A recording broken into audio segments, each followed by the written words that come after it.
Hello everyone. So at this exact moment, something very interesting is the case. I thought, you know what, I need to change this because I moved things around with my old schedule. Been a while since I mentioned my schedule. I used to have it so I'd start recording at 8:30. Now I record at 8. The poll is still set to end at 8:30. And usually I've been like, well, that doesn't really matter either way, like when I end the poll. At the end of the day, there's not like such a massive trickle of people coming in that's going to make a difference. But right now it's significant because 2 options are actually tied, which, to be fair, like I say, there's not such a massive number of people that you wouldn't expect this to happen. Maybe at most it's like 20 people who vote on the polls. So 4 options, 20 people voting. Yeah, you can imagine a situation where it might be the case. I mean, it could be 50-50, like 10 people vote one way, 10 people vote the other. But yeah, there's loads of ways it could be equal. Well, right now it is equal. But the thing is, it's okay because that poll was in anticipation of me finishing this video today.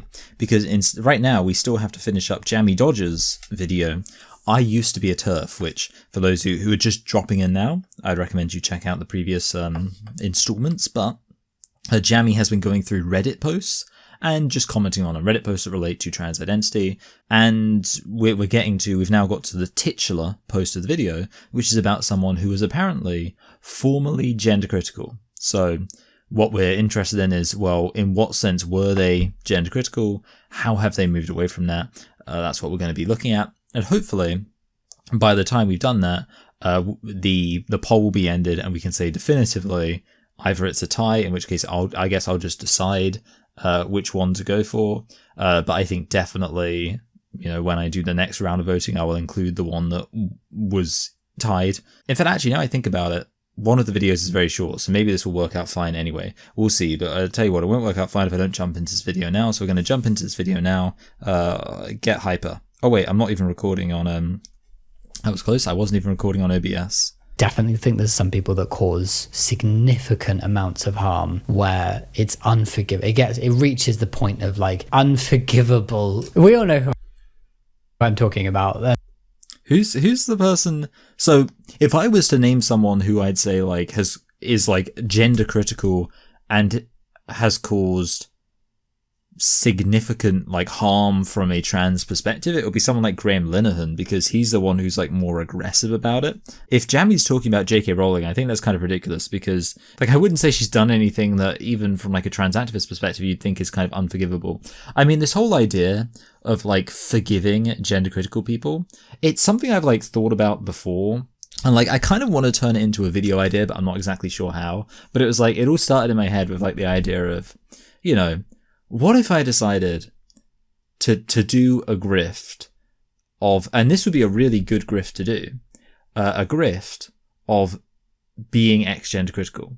Because the thing is, everyone talks about like being gender critical as a grift, but like that doesn't make sense, because being gender critical is the less popular opinion. Like when you look at the pro-trans channels, loads of them have over 100,000 subscribers. Some of them have over 1 million subscribers.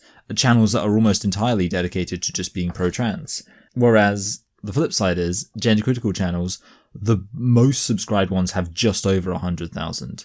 And that's like the very, very tippy top of the, the thing. So like the only sense which I think you could say that being gender critical functions a bit more as a grift is simply that it's easier to produce a large amount of content. But of course, the thing is, I would only say that from the perspective of being like, well, because the gender critical position is correct, and because there is so much nonsense crap being pumped out by trans activists, therefore, there's just an infinite well that you can go to. And, like it applies to other things, like, for example, if you made content debunking the flat earth, well, you can pretty much guarantee that any given day you can type in like flat earth, sort by new on YouTube, find some stupid flat earth video. And if you know like a basic thing about science, you could probably debunk it. But that's not really a grift, is it? I'm just saying like it's a good idea in terms of if one of your objectives is to pump out a lot of content that is maybe not massively difficult to make. Yeah, like gender critical content isn't too difficult. Whereas the contrast is with trans activism, it's not as easy to make a whole load of content about it, I think, because like there's not much substance to trans identity. But with that said, sorry, a little bit of a tangent, but just to say, based on that, really, the more ideal grift would be a grift that ends with you being pro-trans, because the pro-trans channels get more attention. I wouldn't be so committed to it, definitely, that I would like actually transition. Like that would not be worth it. But the point is, this idea of pretending I'm ex-gender critical, being like, hey guys, I'm ex-gender critical now, give me a load of attention, subscribers, because this is a big deal, because I used to be gender critical and now I'm not. But then I've always thought to myself, like, how would I even sell that? Like, how could I like even pretend to be ex-gender critical? Because I just like, I wouldn't like, I'd be like, yeah, I thought that like material reality matters, but then I realized it doesn't. And it's like, I don't know how I could like sell that as something that I genuinely believe. Like I couldn't even pretend to be pro-trans. But the other aspect of it, to bring it back to what Jamie was saying, is then I think to myself, like, would these people even forgive me? Would they even go along with it? And I actually think the answer is yes, because I think they're so desperate for like an optical victory that I almost feel like even if, like, let's say, so even with me having like spoken about the trans issue and like, I guess spread loads of harm by talking about it, I actually think if I then said, oh, actually, I'm ex-gender critical, I don't agree with it, I'm pro-trans now, even if I did a really bad job selling that, and even if it probably seemed like I was actually lying, I feel like the trans activist movement would be like, well, we should accept this because, let's be honest, we're not strangers to lying about what we are, and it looks good for us, so we'll just pretend that this is legit. Like, I could actually see that happening, so I don't really know. I can understand the logic of, well, they're kind of a cult, so they won't forgive you for leaving, but I can also understand the idea that they're so desperate to save face that anyone who, like, comes back into the movement is going to be really, really celebrated. So, I don't know, it's kind of a bit of a, what's the word? 6 of one and half a dozen of the other. But thanks to you sharing your stories and feelings and experiences, I have realized how wrong and mean and bigoted I was being. Trans women are women and trans men are men. Why did you realize that based on their stories? Like, what could possibly have been the substance of their stories that made you realize that? I noticed, by the way, there's no mention of arguments here. I'm sorry it took reading personal stories for me to understand this, and I'm cringing at making this about me, but I just wanted to express my respect for you. I don't understand, like, I'm sorry it took personal stories. Like, personal stories are the only thing they have. Like, thank God it took reading personal stories for you to understand this, because if it took something more substantial, like arguments, that would be a much bigger issue. All for being yourselves and to thank you for telling your stories. So, by the way, like, I'm pretty sure there's going to be no, like, I'm pretty sure this post, like, what we're seeing right now is the entirety of the post. So, to be honest, like, this whole, like, I'm an ex-TERF, I used to be a TERF, it's a bit of a tease. Like, there's no real substance here. It's, I used to be a TERF, meaning I, hated trans people because of like Twitter and stuff, and I saw like mean things, so I decided to hate them, and then I read like some posts by you guys on Reddit, and I decided it's like the classic, I think it's Hitchens who said it, not that I'm not like a big Hitchens fanboy, I just want that on the record, because there are like people who are Hitchens fanboys and I'm not, and I don't want people to make the mistake of thinking I am when I'm not. You can't reason someone out of a position they didn't reason themselves into. Like, that's basically the situation here. Like, okay, you read a bunch of like anecdotal nonsense on Twitter and that gave you one opinion, then you read a bunch of anecdotal nonsense on Reddit and that gave you a different opinion. Wow. You were taken in by a false narrative that demonized a community of people, but I always like these slow zooms. Like, I don't do slow zooms. I want to do more slow zooms. And you saw trans people humanized, that you realized that it was wrong to be transphobic. And I think usually I have my my camera pad. I like to include as much of my bookshelf as possible. Just because the books are like more relevant to what I mean, not to say like the books behind me aren't entirely relevant. I didn't really plan out that much to get perfectly the books behind me. I mean, for example, my philosophy. No, wait. That's my politics section. My philosophy is down here. Oh, hello, there's a spider on the floor. That's quite a big spider. I mean, like, it's not like Australians and possibly some Americans will be like, oh, shut up, like, what are you talking about? Yeah, I'm not going to deal with that because I don't really care. But, like, what's it doing just hanging out there? I mean, I think in a moment, like, maybe when I'm done recording, I'll try and get rid of it. I don't know. I just don't like the way spiders walk so fast. Also, apparently, like indoor, like it's always like, oh, don't kill the spider, put it outside. But apparently, if you put a spider outside and it's an indoor spider, it will probably die anyway. I don't know. Anyway. Vast majority of people who had transphobic views didn't know a trans person. And I think that speaks volumes. There aren't that many trans people anyway. Again, like, I would say the vast majority of people who, like, in general, don't know a trans person. But yeah, like, also, like, no, because it's like, for example, I've got, like, random members of family who, like, identify as trans, and I'm aware of them, but, like, I haven't, like, had, like, a full-on conversation with them about it, because I think that would be awkward, blah, blah, blah. To see the trans community humanized to them. So many have this block where it's like, no. Big, scary... I mean, yeah, so I've said this before, basically. I think this is, like, I made a whole video about the irony here, which is that in my experience, it seems like, actually trans activists are incredibly unwilling to see gender critical people as human beings. Like, I think that's pretty evident, but like I said, I made a whole video about that, so I can't remember what the video is called, but, you know, you should just have watched all my videos and have a complete encyclopedic knowledge of every single video, what it's called and what it's about. And final question for today. Oh, there's another one, okay. Why is the existence of transgender people treated as an ideology? Because, okay, look, you've got to think this through, right? Because the idea of saying this thing exists in the first place relies on certain metaphysical presuppositions.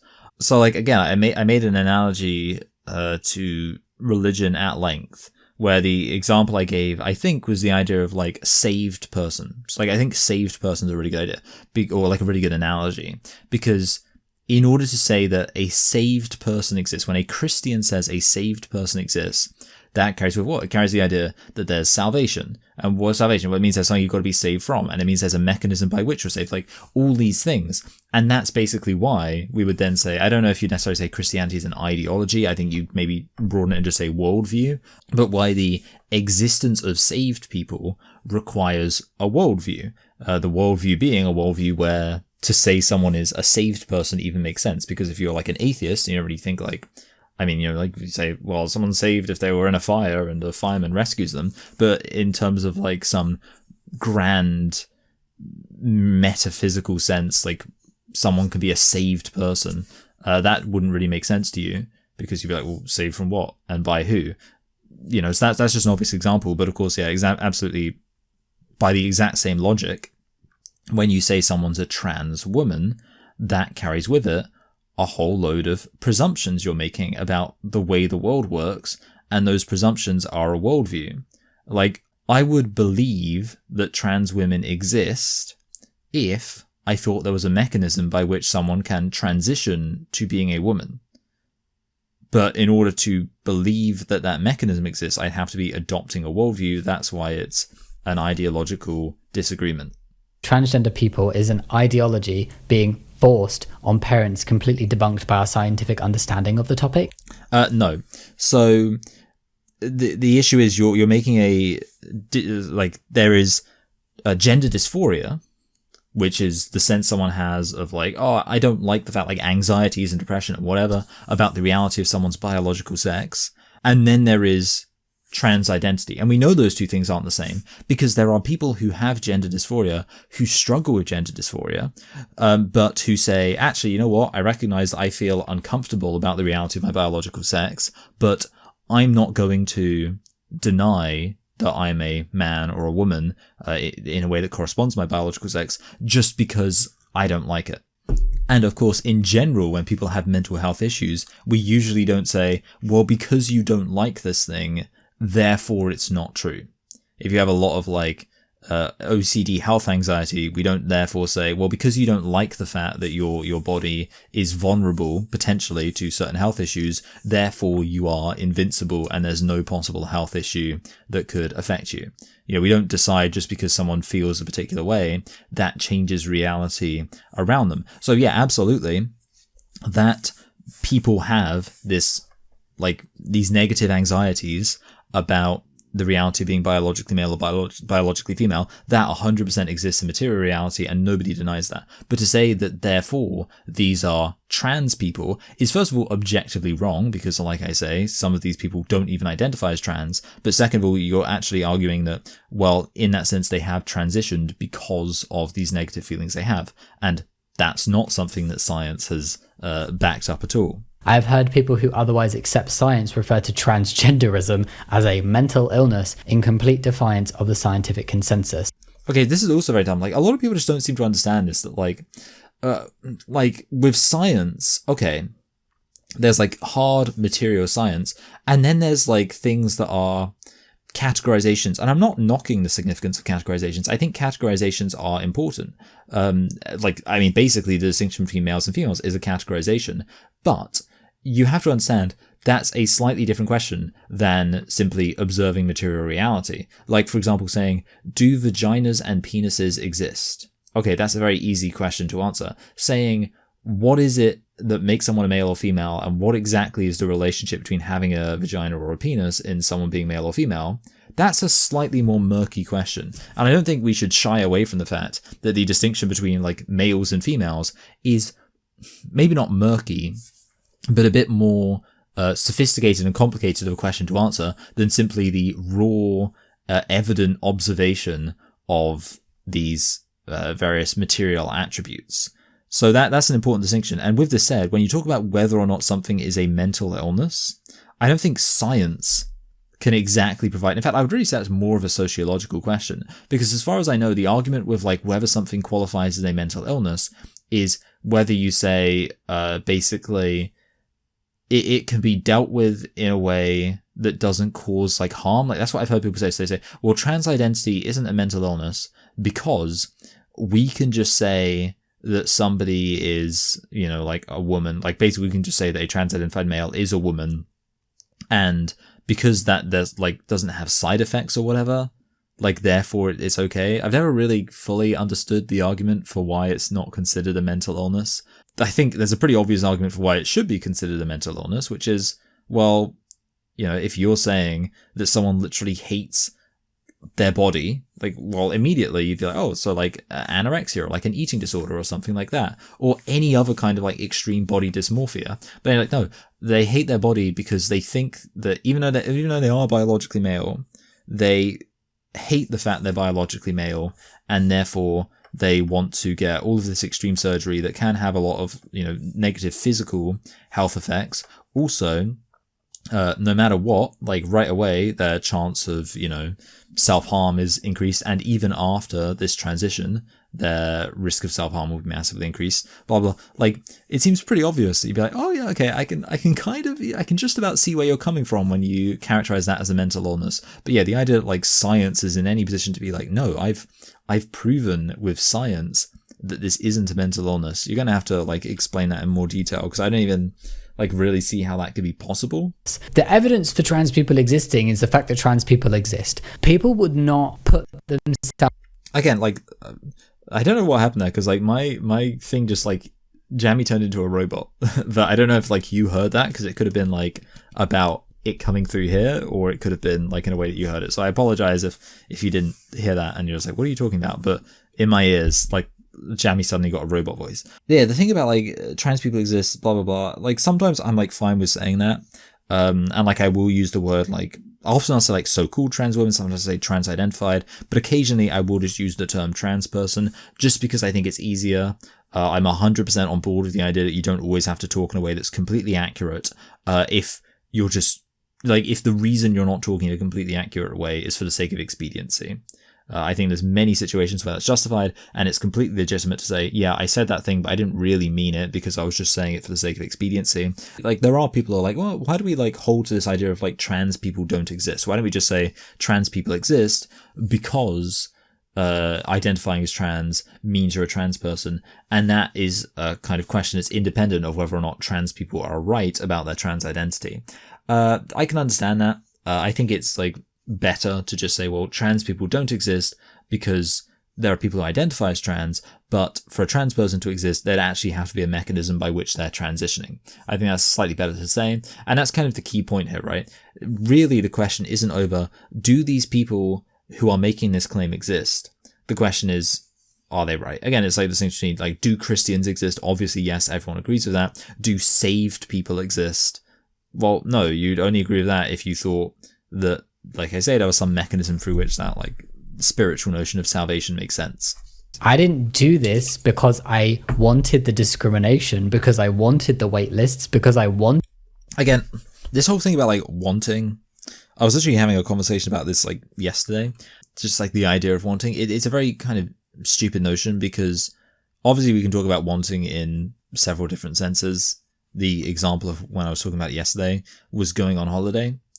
But there's many things.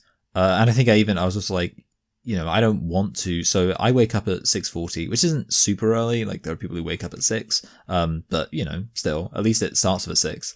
Not to say, I do think that being a night owl is a valid way to live. I'm not one of those people who's like, you know, you're only productive if you get up at 5 a.m. and, you know, whatever else. But yeah, I do that. And then I go for a cycle ride. So I cycle around just to, you know, get some morning fresh air. I think it's a very good thing to do. I would absolutely think it's good for my mental health. But here's the thing, is that, do I want to do that? When my alarm goes off at 6:40, do I want to get up? Do I want to walk outside? Do I want to go cycling around, especially as it's getting colder? Do I want to do any of that stuff? No, but I still do it. The example in the case of holidays is like, does anyone want to go to an airport and sit around for 3 hours and then be on a flight for several hours, potentially like, you know, 8, 9, 10 hours? And then obviously you have to like negotiate, like being in a foreign country, like getting some kind of transport, going to your hotel, all that kind of stuff. Does anyone want to do that? Well, no, but at the same time, people go on holiday all the time. So this idea of like wanting, I think it can get very complicated, because the reality is we do things we don't want to do all the time because we have some concept of like there being something else in play. So yeah, this idea of like, well, it's impossible that this is in some way volitional, my trans identity, because there's certain things associated with it that I don't want. When you actually think about it, you realize that's not a very good argument, because in reality, there can be other things you think that you'll get out of it.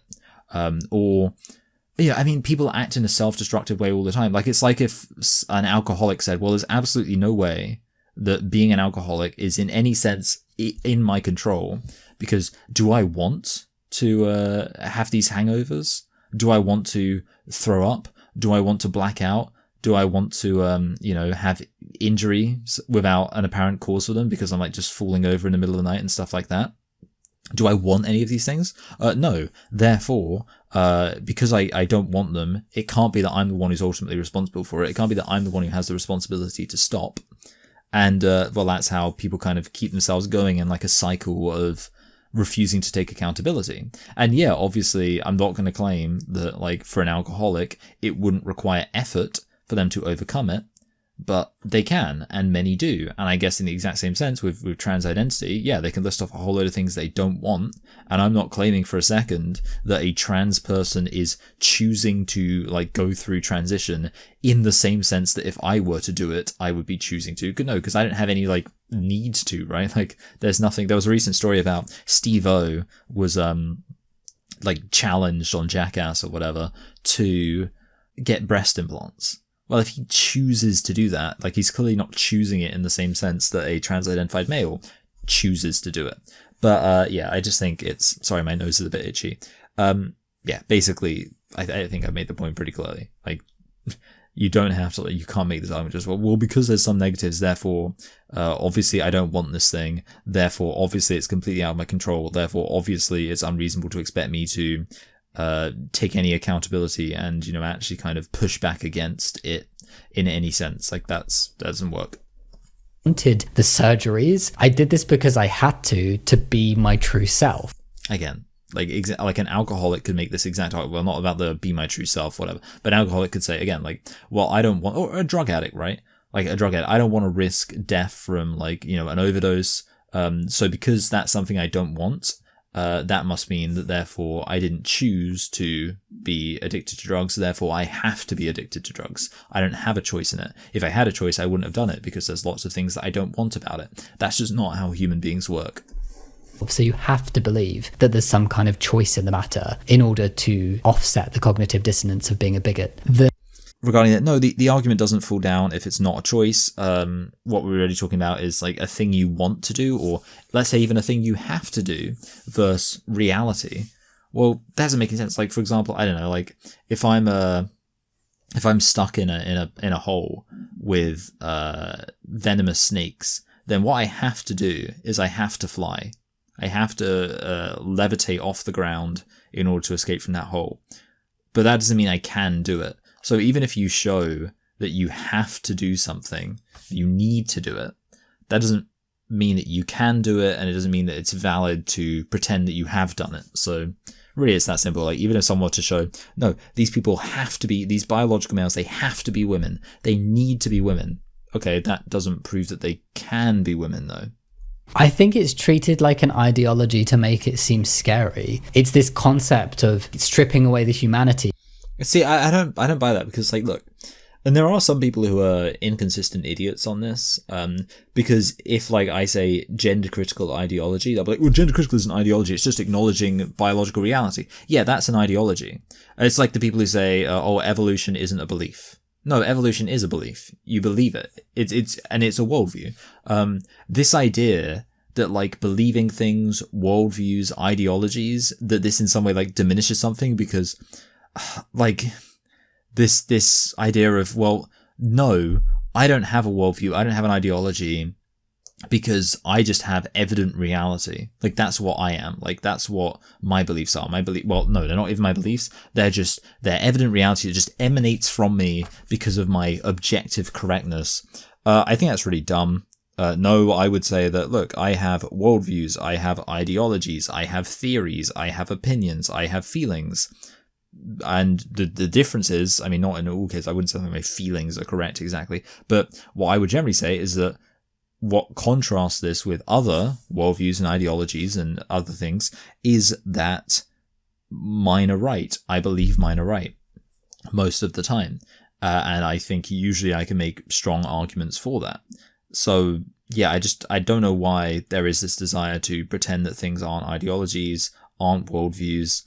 They are, right? And I'm perfectly happy calling being gender critical an ideology, or a worldview or whatever else.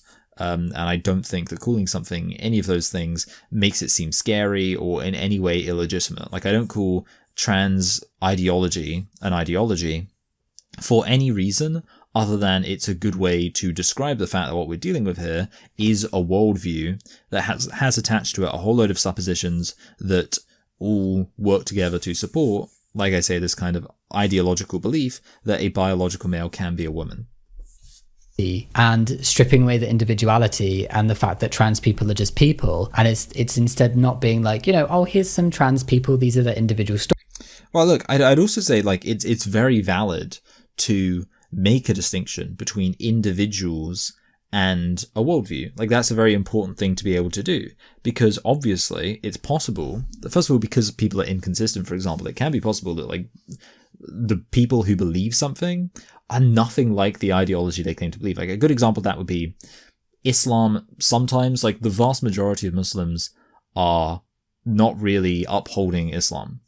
And therefore, you could say, I think the vast majority of Muslims are absolutely awesome people, but I really do not like Islam. And there's no issue there. Because, yeah, like I say, the ideology is like the set of beliefs, but sometimes the people who like claim to uphold the set of beliefs don't even actually uphold it. But yeah, there are many, there's a butterfly, that's much better than a spider. Yeah, there are many reasons why we would make that distinction in a way that's actually kind of more helpful for people. Like, a lot of the time I'd rather somebody talks about my beliefs and the things like my worldview, and they just take me out of the equation. Like, me as a person, is irrelevant. Like, that would be my preference. I will say this, like, also, like, even in like cases where I wouldn't necessarily agree with it, like, I think like a good example would be something like the kind of the gay culture, whatever you want to call it, versus individual gay people, right? Like, I could completely understand somebody saying, no, like, with this, like, the pride stuff, what's happening at pride, the overt displays of sexuality, the fact that, like, there are studies, and I don't know how valid these studies are, but studies that show that, like, the average gay man has over 1,000 sexual partners, you know, like, some of the, like, stuff that you just hear about on Grindr or whatever, a lot of this stuff, like, that's a problem. Like, it's like, I don't support it, I don't endorse it, I don't think it's right, I don't think it's morally acceptable or defensible, I don't think it's good for society. You can say all of that, while simultaneously being like, but the average gay man on the street, that's fine, because there's a chance that average gay man even, like, agrees with me here. Like, not every single gay man is, like, super pro, like, gay pride, gay power, all that kind of stuff. And doesn't necessarily even participate in that culture. So that's just an example, yeah, again, of where it's a completely valid and important distinction to make. And there's kind of the other aspect of it, which is you can say sometimes with this, like, when you kind of take a group of people and you come up with this abstract idea of, like, that groupness. So, like, a good example would be, like, with black culture, for example. Like, you've got black people, and then there's maybe something which kind of, like, it comes from black people, and it's kind of related, but it's slightly skewed. And when I say it's slightly skewed, what I mean is that not every single... So it correlates in some sense to being black, but not every single person who is on board with this thing is black. And some black people aren't on board with this thing. So, you know, if you want to just take something like Black Lives Matter, the whole kind of, like, post-colonial, decolonize, like, a lot of the kind of racial agitation stuff, things like that. Well, there's lots of black people who just want nothing to do with that. They don't care about it at all. And there's lots of white people who are, like, really hardcore obsessed with it. Or if you want to talk about, like, some aspects of the kind of, you know, like, violent music scene and stuff like that, you know, I could understand someone objecting to that. But again, not every single person who's making that music is a black person. So again, there's kind of that situation where it's worth recognizing a connection, but it's also worth recognizing a distinction. Obviously, there's the connection between certain types of subcultures and a group from which that subculture might emerge, but there's also that distinction to bear in mind as well. Whether, and again, like, I'm also talking about this in a negative sense, but it also could be, like, a positive thing, you know, whatever it is. Yeah, and that was the last question. Woohoo! What do we think of this video? It's definitely a topic I'd like to explore again. If you... What do you mean, a topic? There wasn't a topic to the video, right? The video was a random smattering of, like, Reddit posts or whatever. Well, the poll is now over, and the options were still tied. I don't know why I said two. They were too tied. If they'd been a little bit less tied, that would have been ideal. But yeah, basically, I'm going to respond to this video first because it's shorter, and this is Irreversible Damage is So Bad by Little Joel. I also think there's a possibility I'll have very little to say about it. Partially because I've already seen it, and I don't remember having any opinion on it. Like, I literally... Because, you know, you get the little red thing that shows you if you've seen the video. I've seen this video, which makes sense because I think I've watched almost all of Little Joel's videos, and Big Joel's videos for that matter. I've watched most of them several times. So I'm a big fan of his channel, and generally speaking, I would expect him to have good arguments, especially in this case when, you know, I could see this being the case. Like, my memory is it's probably literally a situation where it's like there's one bad argument or something like that, and like that's it, and like basically Joel's going to be right with most of his criticisms. I am just going to allow myself a little bit of a tangent to say that I made a video about Little Joel before though, and basically the substance of the video was that Joel makes... I'm saying Little Joel. The thing is, he's got two channels. He's got one channel called Big Joel and one channel called Little Joel. And so I guess I'm just going to call him Joel because it makes it easier. Joel, he made a video about, or the substance of the video was that Joel makes good arguments, but when it comes to the trans issue, he falls apart.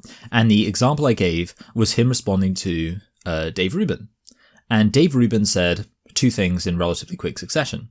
He said, first of all, progressives are hypocritical because they're concerned about race, But then they believe in lots of things like affirmative action and stuff like that treats people different depending on their race. And, when I say concerned about race, I mean concerned about racism. And then he says, also, trans activism is trying to control language by making it so people aren't free to, use the pronouns that they think are like appropriate that correspond to biological sex, basically is what he says. And Joel then gives two responses. The first thing he does is he says, yeah, it's crazy that progressives think that solutions to racial issues should fall along racial lines with a regard towards people's race. And, well, let me stop right there and say that my main argument was that's a really good response, basically to point out that in reality, of course, it makes complete sense. Obviously, he was being sarcastic. It makes complete sense that if you are concerned about race, then the way that you might redress race could fall along racial lines. That if you're thinking about racism and, like racial injustice, it might be that you think the solution to that racial injustice involves treating black people and white people differently in a way to address inequalities. Now, I said that in the video. A lot of people seem to think that I was saying, therefore, I agree with every single instance of affirmative action. I agree with Black Lives Matter entirely. I agree with every single facet of critical race theory. The most insane racial agitators who want 100% reparations. Every single white person needs to bow at the feet of black people and give them all their money. A lot of people seem to think I was saying that. When I wasn't, I was just saying that's a good point. That it makes sense to think that sometimes, if we're concerned about racism, about historic racial injustice, our solutions to those problems might involve treating races differently. That's all I said. I didn't sign off on any particular thing. And it's I just remember I got some comments from people that were actually, that's not a good argument, Michael. You're wrong. Because, some people think that we should give, all white people should have to give all their money to black people. And it's well, okay, I didn't say I agree to that, did I? The thing is, I'm not even necessarily saying that I actually think that most of the time that is the best solution to, treat races differently in order to solve racism. I'm just saying that the argument for it, I can understand. I think it makes sense to say, well, obviously, if we're concerned about racial injustice, we might treat races differently. I think there are examples where that's probably not the best strategy. For example, in the UK right now, there's a big thing about anti-Semitism. How do we solve anti-Semitism? There was a whole BBC Question Time thing about how do we solve anti-Semitism? It's all right, I genuinely think the best solution is just to stop talking about it, because by making you could almost it's in some sense it feels like right now one of the main questions in British political culture is what do you think about Jews? As when you make that a big question in people's minds, you're turning something which most people might not even think about into now I don't know, what is my opinion on Jews? And I don't know, when people are on some level oh yeah, what's my opinion on Jews? That's going to be something in their mind, right? To reiterate, all I'm saying is that Joel makes a completely legitimate point of saying, well, of course, sometimes if we're concerned about racial issues, our concern is going to manifest itself in a way where we're basically treating races slightly differently. Because different races have been treated differently. So if we're going to talk about it, we're going to talk about them differently, blah, blah, blah. Obviously, it makes sense. The thing is, and he says it with such confidence. And then he gets to responding to Dave Rubin talking about how language is being controlled by kind of trans activism. And he's yeah, well, that sounds pretty stupid. Trans people aren't brainwashing people. That's literally what he says. And there's two things there. First of all, the way it's it's almost you can just see this switch from when he's talking about one issue and he's very confident and making a very succinct, valid counter. And then he switches to the trans issue and he's and then obviously the argument he actually makes is just that's such a stupid, disingenuous argument, right? If I, the idea that anyone would hear, trans identity is kind of controlling people's use of language and be I hear. So what you're saying is trans people are trying to brainwash you Like, no, that's completely illegitimate. So the point is, just to say, that was a bit of a ramble, but I wanted to, so I chose to. Joel has form for being generally good, and like I say, I'm a big fan. I watch almost all his videos. I like his videos. I watched a video that was supposed to be debunking Joel, and it was the dumbest shit. So it was like a video called Big Joel's Disingenuous Politics or something like that. And I couldn't even tell you, like, I remember at the time there being distinct arguments. So I was like, that is so stupid. Like, that's such a dumb argument. Now I couldn't even really tell you what they were. Like, the arguments, they were very stupid. And I hate to say it, but like, several times I've seen people respond to Big Joel and they just say really stupid arguments. Even on the trans issue, I've seen people make stupid arguments against Joel. It just so happens that I always make good arguments against him. But yeah, basically that is to say, usually I'm on Big Joel's side, but it's possible that here he might make some mistakes. But again, like I say, it's also possible that he happens to have just selected a particular portion of irreversible damage that is bad. So let's see. Talking about how education is encouraging all this trans stuff, how they're trying to teach all these LGBTQ stuff to kids. Okay, I would agree that education's encouraging this stuff, so let's see. Maybe this is going to be a thing where we disagree. Joan of Arc, Catherine the Great, George Eliot, George Sand, and Sally Ride. But none of these women thought she was less of a woman for having taken on traditionally male roles. None insisted that she was really a man. Okay, so that's the first paragraph. I absolutely agree with that. I think it's a really good point. So they might be surprised to learn that this is precisely how school children across the country are increasingly being taught to see them. On the female side of the spectrum, perhaps, but not entirely female. A little more to the male side, or somewhere in between. Okay, so my main thought there, I think I'm remembering now where this is coming from. I think that actually Joel then proceeds to take an issue with the source, with the citation. And I'm realizing I have very little interest in that because I've often said with the trans issue, I don't particularly care about citations. I think with the trans issue, it's sufficiently widespread that we can just say, well, generally speaking, this is what we observe, right? And with specific claims, it doesn't really matter. It doesn't really matter whether or not you can prove that there was a specific class where a specific teacher said Joan of Arc is like a man. What matters is we see all the time that trans activists talk in a very vague way about gender nonconformity, and they will mention people like Joan of Arc. They'll mention, or they'll say things like, people have always been changing the idea of what a woman is.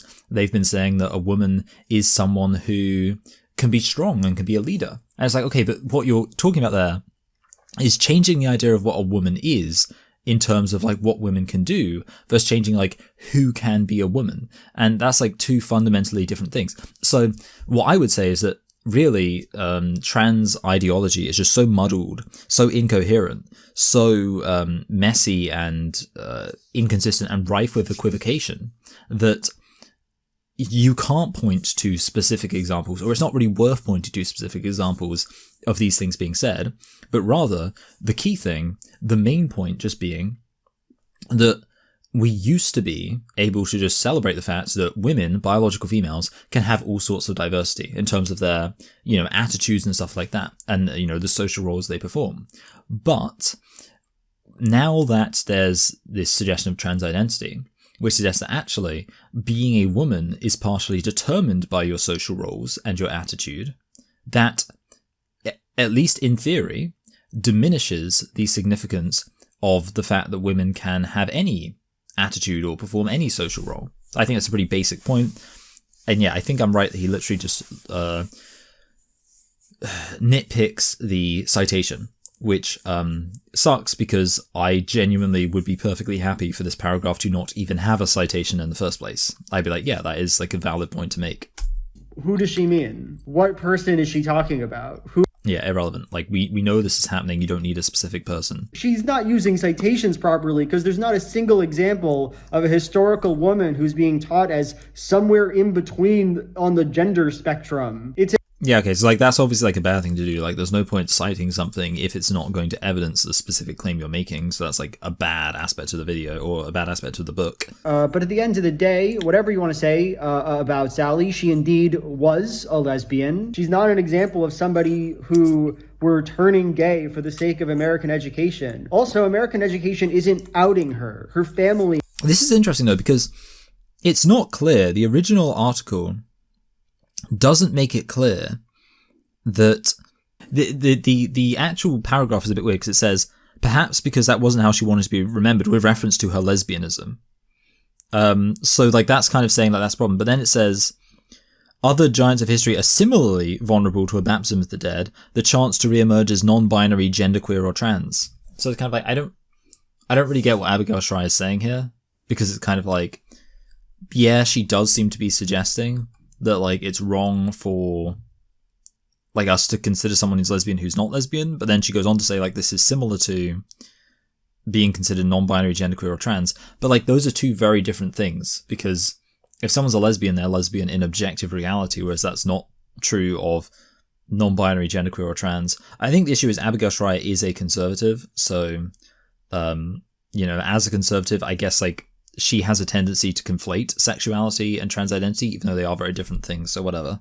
Other giants of history are similarly vulnerable to a baptism of the dead, the chance to reemerge as non-binary, genderqueer, or trans. Fucking who? Schreier finishes... like, there's many examples. Like, okay, first of all, if you're talking outside the education system, this happens all the time. There are literally people on Twitter who will talk about how Kurt Cobain was actually trans and will call him her. They'll be like, I love Kurt Cobain, she was such a beautiful woman, blah, blah, blah. There are, like, this is the thing that happens. Like, the idea that he's, like this is incredibly suggestive, like, ooh, as if there aren't people who are being retroactively regarded as trans by the trans movement. There clearly are. In this perverse schema, by definition, the more amazing a woman is, the less she counts as a woman. Yeah, that's like a fair point. Obviously, it's not, like you could say it's kind of being broad. It's kind of making a vague gesture at the truth, because obviously that's not always the case. Like I say, it works within a wider context of the fact that being a woman is now defined by gender roles, by things like that. And yeah, therefore, because a woman's role historically was, you know, much less impressive, the fact that nowadays that means that if a woman goes against that and does something incredibly impressive, well, she is definitionally being gender non-conforming. And if we define being a man or woman with reference to gender, and plenty of trans activists do that, they'll conflate being a man or woman with gender. They are literally saying, hey, you know, this woman, she was gender non-conforming, she's not conforming to the female, woman, feminine gender, therefore she's not a woman. That's a legitimate point to make. What, like, did nobody, you know, editing this book, writing this book, feel indebted to giving one single fucking example? Again, it doesn't matter. Like, giving one single example would diminish the issue, right?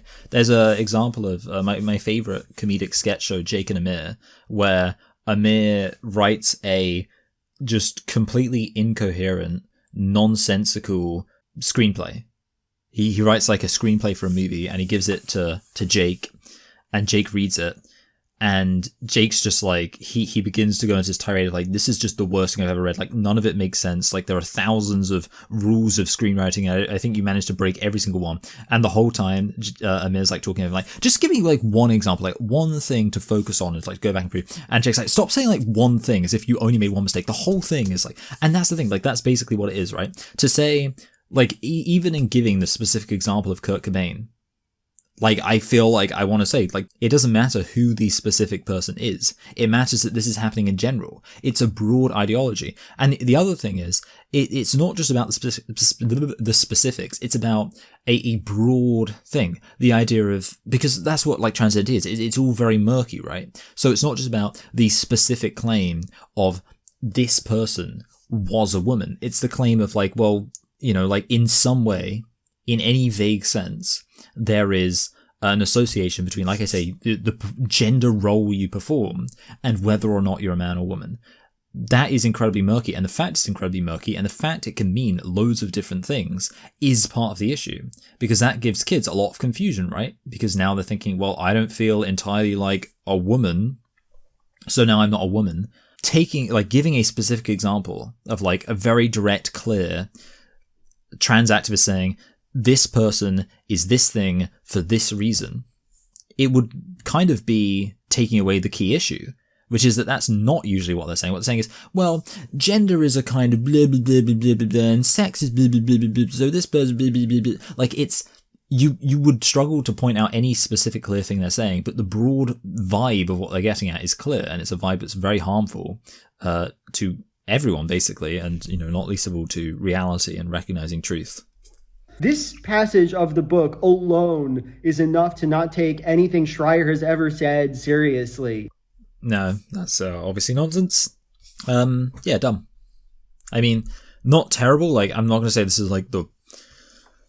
Like, I'm not going to say that, like, Joel picked a terrible example of something to respond to. Like, I guess it's okay. Again, for me, this is particularly funny because I've always said, like, I tend to not give a shit about citations. I think citations, unless you're getting a very specific point about, like, let's say, like, science or something like that, or, like, you know, you want to give, like, an academic argument, there's some context where I can understand citing something, but if you're making a vague observation about reality, about society, you should just trust that people are going to be aware. And I guess that's the other thing. Like, even if you did give a single example, what would be the point in that? Like, who would that, like, what's the point in doing something? Because Joel just like, oh, I guess that's crazy, but, you know, like, that one thing happened, who cares, so what? Like, if there was an example given, that wouldn't change Joel's mind. So I always find it stupid and very disingenuous when people make a big deal about something not being there in an argument they disagree with, when that thing being there wouldn't cause them to agree with the argument anyway. So it's kind of like, what's the point?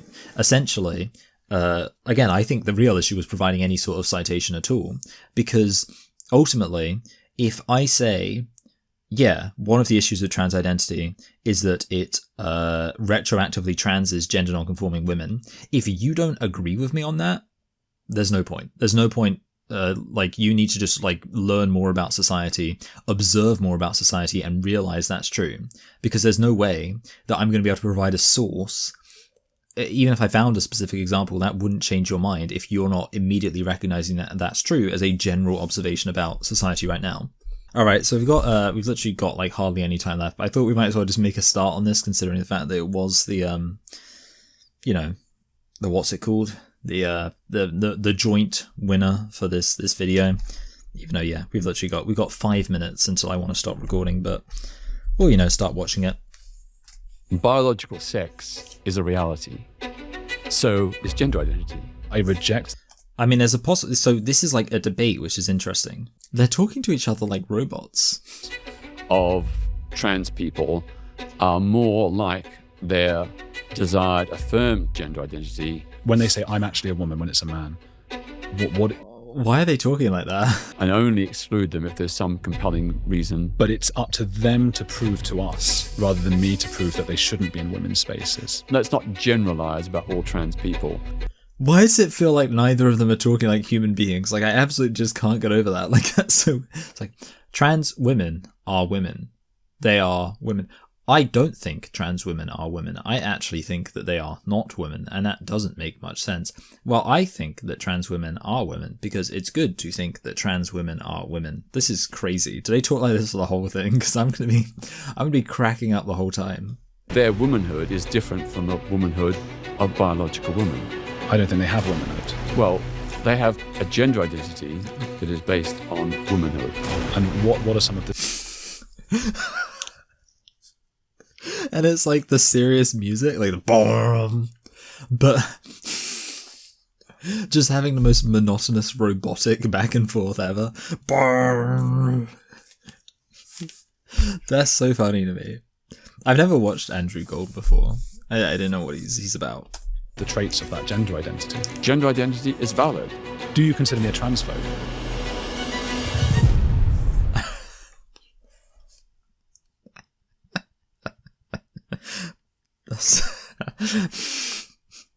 That's so funny. I oppose the planned execution of Ronald Ryan, who had allegedly shot dead a prison warder during a jail escape. But having read reports from the trial, I was not convinced that his conviction was safe. There was conflicting evidence. Well, are you really against the death penalty if your like main argument against it is, oh, I don't think this person really did it? Surely you're only substantially and meaningfully against the death penalty if like even if this person did do it, we still shouldn't kill them. Which is my position. I'm against the death penalty, even if we knew for a fact someone did it. Yeah. Anyway, we're actually going to end now. Like we only got 2.5 hours through. Sorry, 2.5 minutes through. I still find it really funny the way they're both talking. I've never watched Andrew Gold before. In a way, I could have literally just finished up Jammy's video and then watched Joel's video and not even started this, and it probably would have made slightly more sense. But I don't know. I thought we should at least begin to make a dent in it because, like I say, technically speaking, 50% of people voted for this video just as much as they voted for the other video. So whatever. I might still do the vote again next week, and I will see you all. Well, I'll see you all next week. Bye.